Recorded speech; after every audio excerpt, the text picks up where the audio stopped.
Bonjour à tous et à tous, c'est Yui. Aujourd'hui, on se retrouve pour une nouvelle vidéo. On va faire un petit thread d'horreur, parce que je pense que ça vous a manqué. Je vous laisse avec l'introduction et on se retrouve juste après.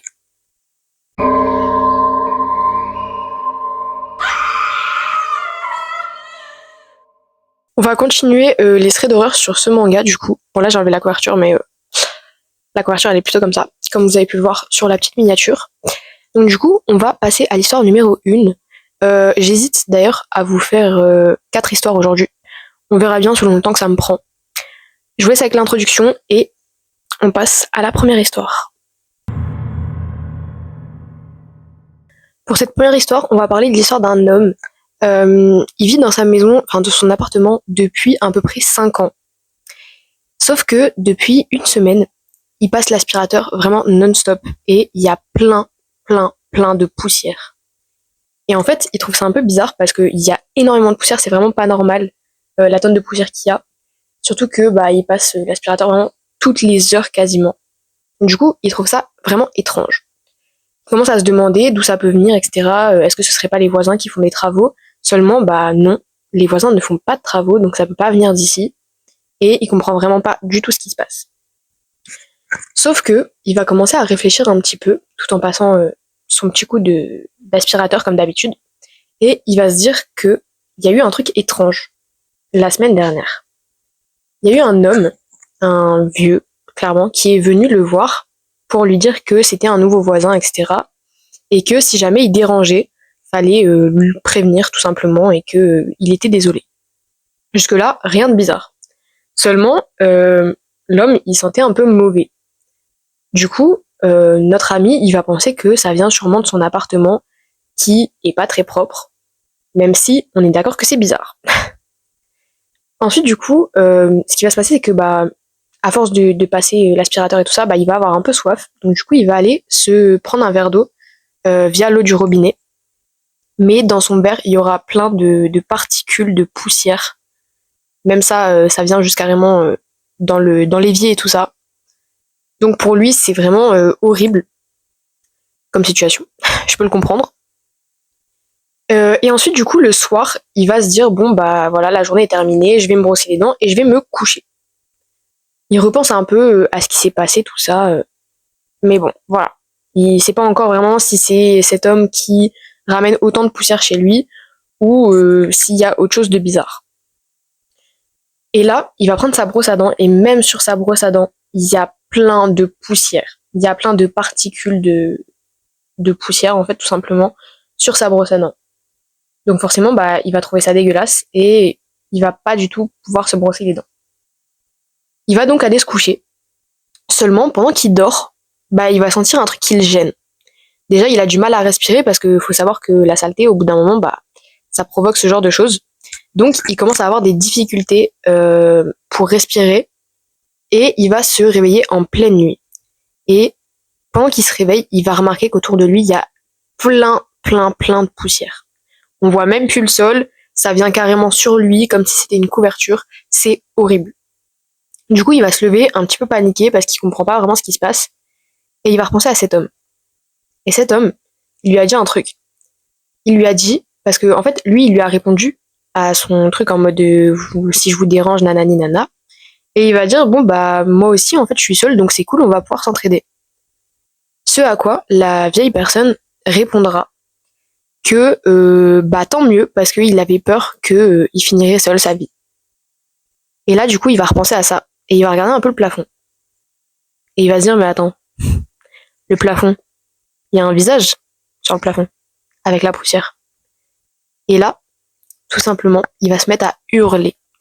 Parce que la poussière qui forme un visage va lui répondre « Tu m'avais dit que tu m'aiderais toute ma vie. »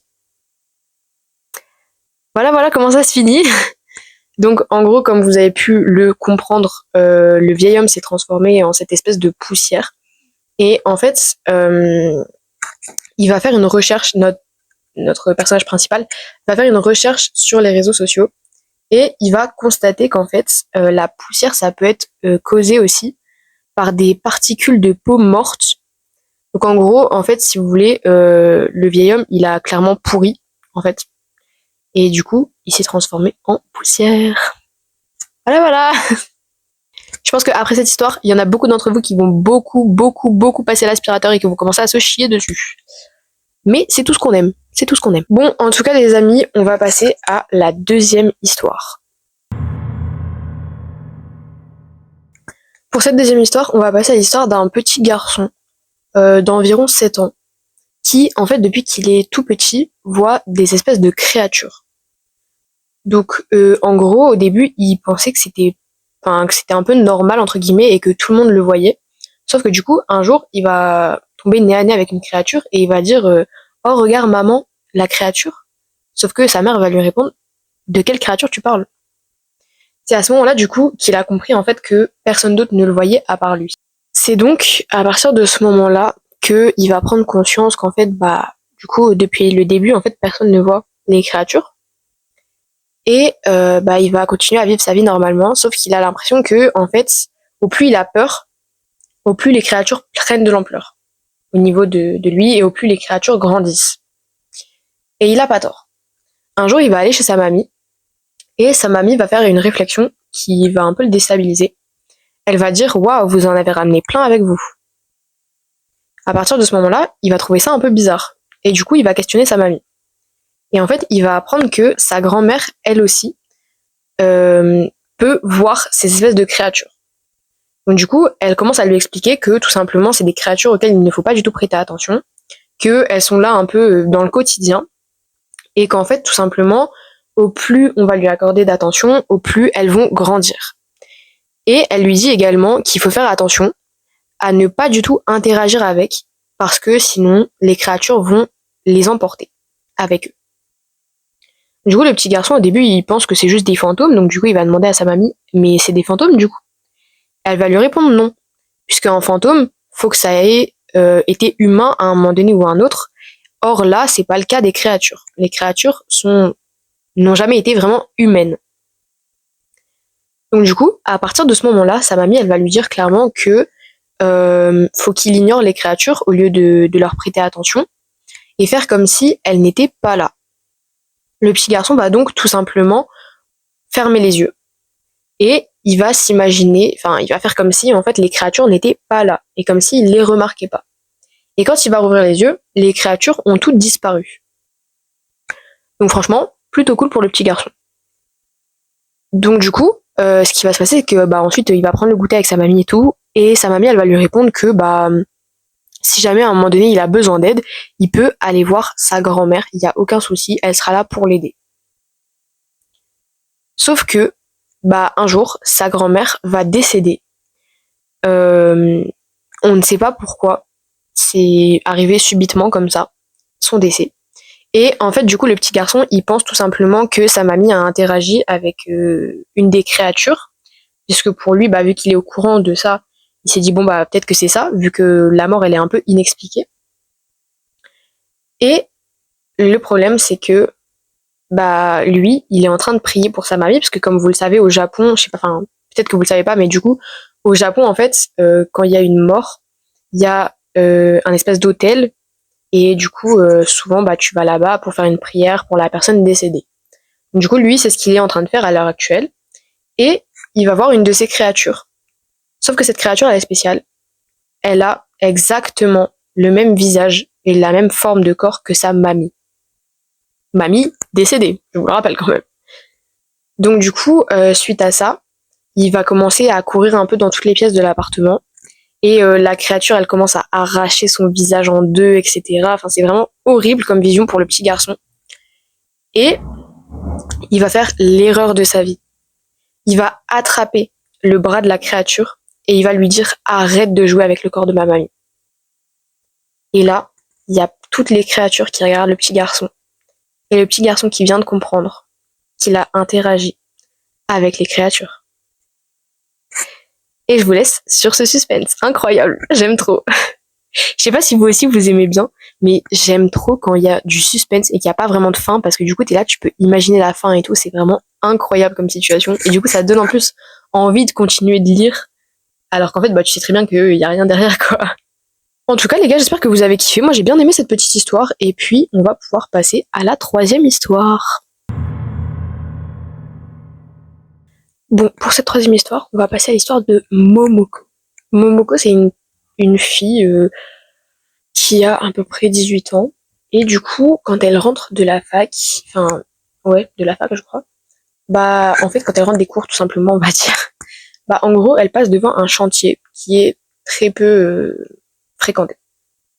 Sauf que, un jour, du coup, elle va passer devant ce chantier en question et il y aura sa mère, enfin, il y aura en tout cas une personne qui est assise en tailleur sur le sol alors qu'il pleut. Momoko, pardon, elle va passer devant sans se douter forcément que c'est sa mère, sauf que du coup, la personne lui attrape l'épaule et elle lui dit ma chérie, c'est toi? Donc du coup, elle va se retourner, elle va être en mode mais qu'est-ce que tu me racontes, pourquoi tu me touches? Et du coup, elle va dire c'est moi, ta maman. Sauf qu'elle a un masque un peu étrange sur le visage. Et donc du coup, je vais essayer de vous mettre une petite photo ici. Si elle est pas la photo là, c'est que j'ai pas réussi. Et donc du coup, en gros, elle va commencer à douter un petit peu et tout. Elle va lui dire mais pourquoi tu m'as pas prévenu et tout ça et puis pourquoi t'arrives pas à retirer ce masque? Parce qu'en gros, elle lui dit qu'elle arrive pas, sa mère lui dit qu'elle arrive pas à retirer le masque. Elle va dire mais pourquoi t'arrives pas à retirer le masque? Et en gros, sa mère elle va lui expliquer que elle était partie faire une petite course euh, toute seule, voilà, pour faire les courses du coup.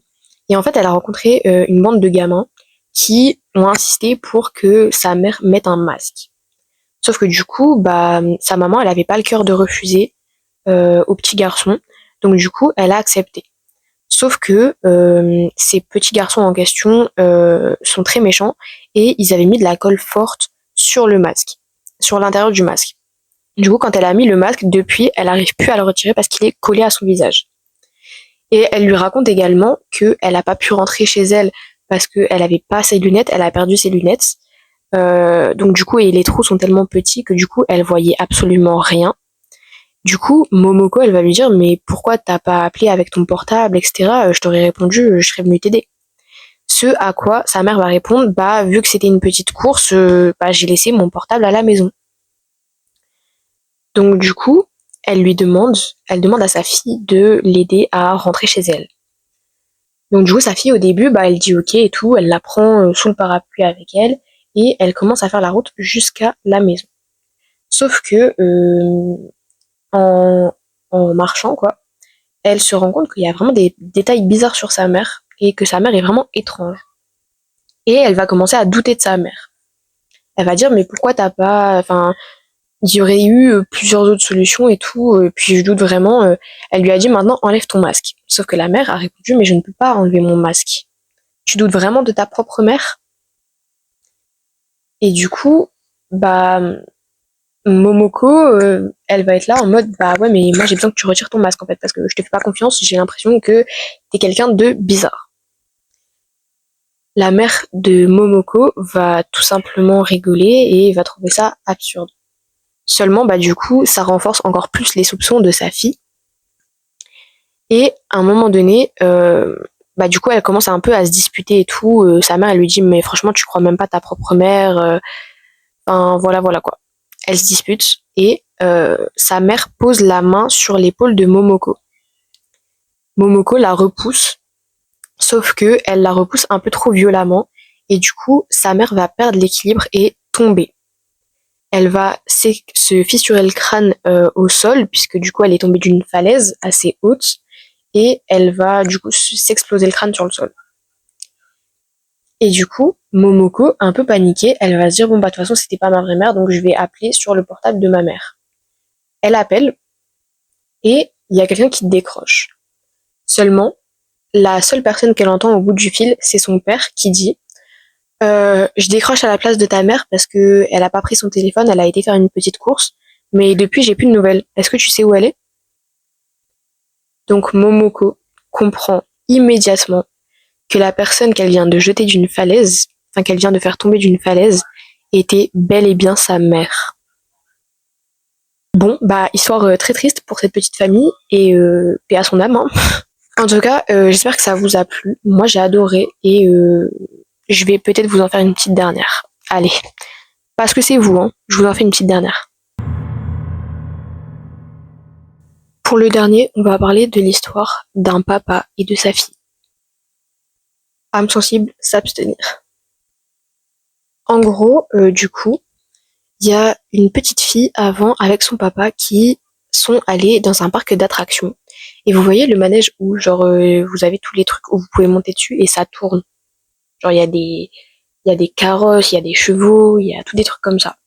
Et ben en gros, c'était ce genre de manège. J'essaye de vous mettre une petite photo ici aussi.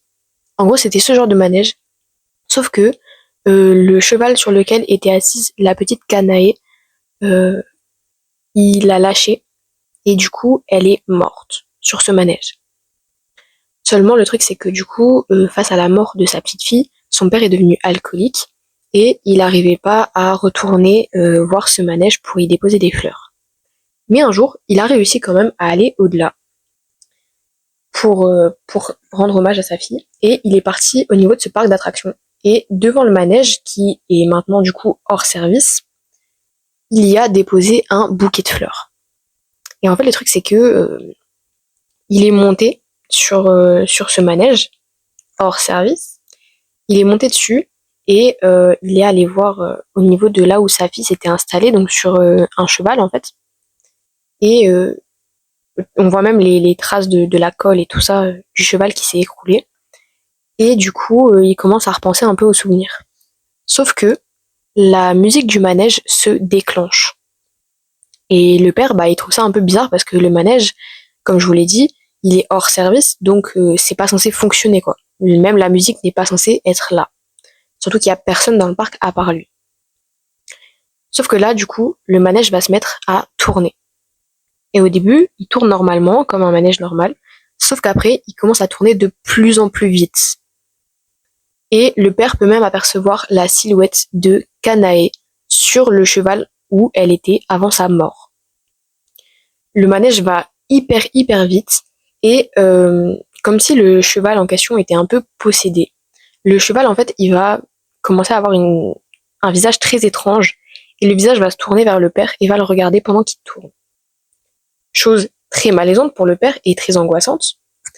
Et il y a même un moment donné où la silhouette de Canaë va s'approcher de son père.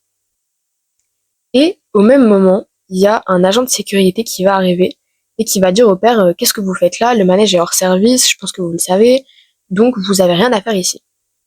Et du coup, l'agent de sécurité va faire sortir le père et au moment où il sort, le manège s'écroule. Mais vraiment quand je vous dis qu'il s'écroule, c'est qu'il s'écroule. Il tombe en 1000 morceaux et il s'écroule.